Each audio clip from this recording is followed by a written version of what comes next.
नमस्कार, मैं हूं सुशील कुमार और आप देख रहे हैं प्रवासी एक्सप्रेस।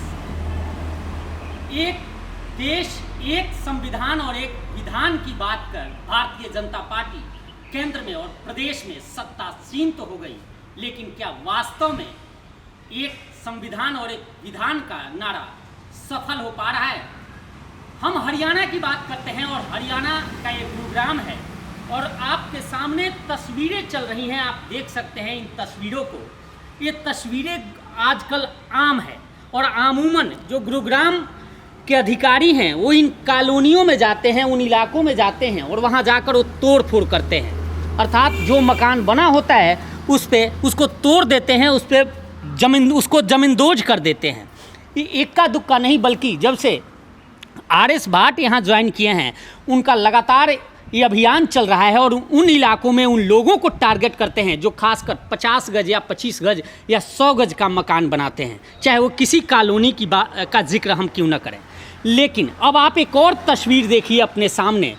ये तस्वीर गुरुग्राम के उन इलाकों की है, उन 900 मीटर और 300 मीटर दायरे की तस्वीर है जहाँ पे एक ईंट लगाने की भी मनाही है। और ये मनाही हम और आपने नहीं किया, बल्कि देश की सर्वोच्च न्यायालय सुप्रीम कोर्ट ने मनाही की है कि 900 मीटर के दायरे में, अर्थात एम्यूनिशन डिपो के दायरे में कोई भी एक ईंट भी नहीं लगा सकता।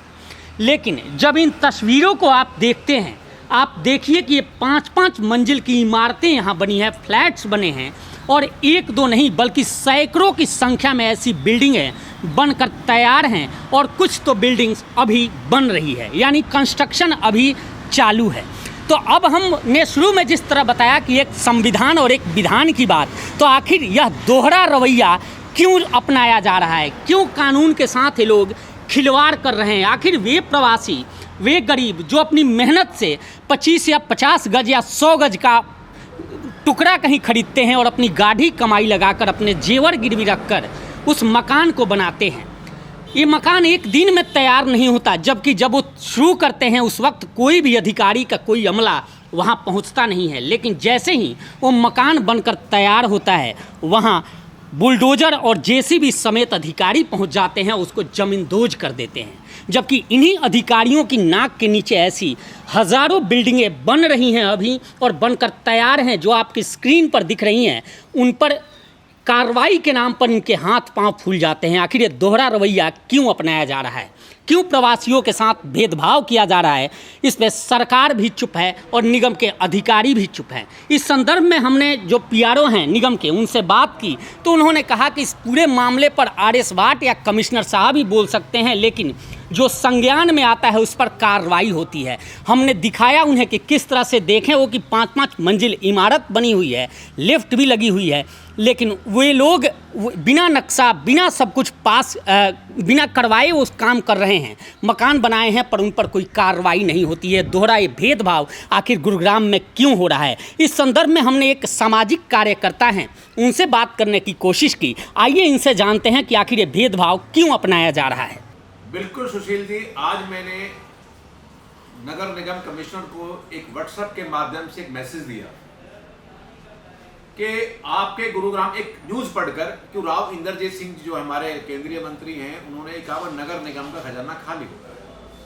तो मैंने खबर पढ़कर एक मैसेज दिया कमिश्नर साहब को कि मैं 500 करोड़ का रेवेन्यू जनरेट करा सकता हूँ केवल अवैध बिल्डिंग के जो टावर खड़े किए गए।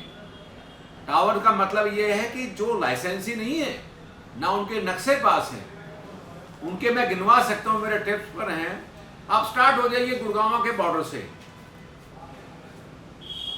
जो ये कॉलोनी बसी हुई है, चाहे ओम विहार है, चाहे वो पालम विहार है, न्यू पालम विहार है, आपका राजीव नगर है, अशोक विहार है और शीतला कॉलोनी है, लक्ष्मण विहार है, ज्योति पार्क है, या जो भी नगर अनअप्रूव्ड के अंदर जो अप्रूव्ड कॉलोनी है, उनमें जाके बिना नक्शे के मल्टी स्टोरी जो बिल्डिंगें बनाई गई हैं, टावर खड़े किए हैं, उनकी संख्या लगभग 5000 है।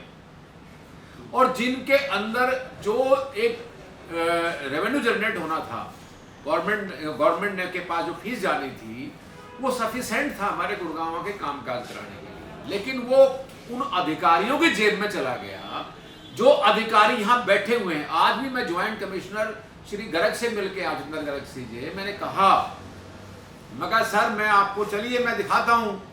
तो उन्होंने कहा मैं करूँगा कोशिश, मैं चलूँगा और मैं इस बारे में भी जानकारी उनसे लूँगा।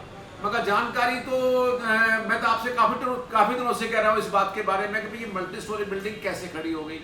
एक तरफ तो आप कार्रवाई कर देते हैं, कोई गरीब व्यक्ति या 25 या 50 गज का मकान बनाता है, वो बेचारा पे नहीं कर सकता, वो किसी को रिश्वत नहीं दे सकता। वो एक डीपीसी के ऊपर जाके कोई आपका कर्मचारी या अधिकारी छोटा जाके खड़ा हो जाता है कि भाई मेरे को तो ये बताइए इसका क्या नक्शा पास है। वो क्या करेगा गरीब आदमी? पूरी जिंदगी की कमाई एक डीपीसी पर जाकर जब वो तोड़ने की, तो डीपीसी पर नहीं छेड़ते, वो उस समय छेड़ते हैं जब लेंटर की कार्रवाई शुरू होती है। तो बिल्कुल आपने सुना कि किस तरह से सत्ता और रसूख के बल पर जितनी बिल्डिंगें बनी हैं, चाहे वो शीतला कॉलोनी हो, अशोक विहार हो या फिर बिल्डर जो फ्लोर बना रहे हैं, वो सभी नियमों को ताक पर रखकर काम करते हैं और वो बड़े लोग होते हैं। जाहिर सी बात है कि उनकी ऊपर तक पहुंच होती है और पैसों की ताकत है कि वो पैसे पहुंचाते हैं और अधिकारी उन पर चुप्पी साथ देते हैं, उन पर कोई कार्रवाई नहीं करते। मैं लगभग 10 से 12 सालों से जर्नलिज्म कर रहा हूँ और गुरुग्राम में हूँ, और गुरुग्राम में अमूमन हम जब देखते हैं तो ऐसी आज तक मेरे जहन में कोई कार्रवाई सामने नहीं आई जिसमें बड़े किसी इमारत पर कार्रवाई हुई हो। हालांकि एक जो सीनियर डिप्टी मेयर थे गुरुग्राम के, उनकी बिल्डिंग पर एक कार्रवाई हुई थी, हालांकि अब भी उस पर कोई ठोस कार्रवाई नहीं हुई और वैसी कोई कार्रवाई अब तक मेरे जहन में नहीं है। जबकि ऐसी छोटी छोटी टुकड़ों को, छोटे छोटे मकानों को जो बाहरी लोगों के हैं, जो गरीब लोगों के हैं, उन पर आए दिन निगम का बुलडोज़र चलता है। आखिर क्या कुछ दर्द है? आइए हम एक जो प्रवासी हैं उनसे जानते हैं कि इनका क्या कुछ कहना है। देखिए, मैं इसके विषय में ये बताना चाहूँगा कि गरीब लोग मेहनत करते हैं, जो खास करके बाहरी जो प्रवासी लोग हैं, वही लोग मेहनत करके जो पैसे कमाते हैं उससे वो अपने रहने के लिए कुछ हासिल करते हैं और वो परचेज करके उसमें रहना शुरू कर देते हैं। निगम को ये पहले भी तो मालूम होना चाहिए कि कोई नई कॉलोनी बच रही है या नया कुछ हो रहा है, तो पहले तोड़फोड़ कर दो। जब वो पैसे लगा देते हैं, उनकी रजिस्ट्री हो जाती है, उसके बाद निगम वाले जाते हैं और उनके ऊपर बुलडोजर चला देते हैं। तो सारा का सारा जो बिल्डर है जिसने डेवलप किया है, आप उस पर कार्रवाई करो। जिसने लिया है उस पर तो कार्रवाई करने की कोई मतलब नहीं बनता है ना एनसीजी का। ये दोनों तस्वीरें साफ है कि किस तरह से प्रदेश सरकार लोगों के साथ भेदभाव करती है और कानून कहने के लिए तो एक हैं, बल्कि धरातल पर दोनों अलग अलग कानून हैं और बड़े लोगों के लिए अलग कानून होता है, जबकि छोटे गरीबों के लिए अलग कानून होता है। गरीबों के मकानें तो तोड़ दी जाती है, जबकि अमीरों के बिल्डिंग पर के तरफ आंख उठाकर भी नहीं देखा जाता। हम प्रदेश सरकार और गुरुग्राम प्रशासन से अपील करते हैं कि अगर हमारी आवाज़ें उन तक जा रही हो तो निश्चित तौर पे इन बिल्डिंगों की तरफ भी सरकार को देखना चाहिए और कार्रवाई करनी चाहिए। नहीं तो उन गरीबों पर जो कार्रवाई ये लोग कर रहे हैं उसको भी बंद करना चाहिए।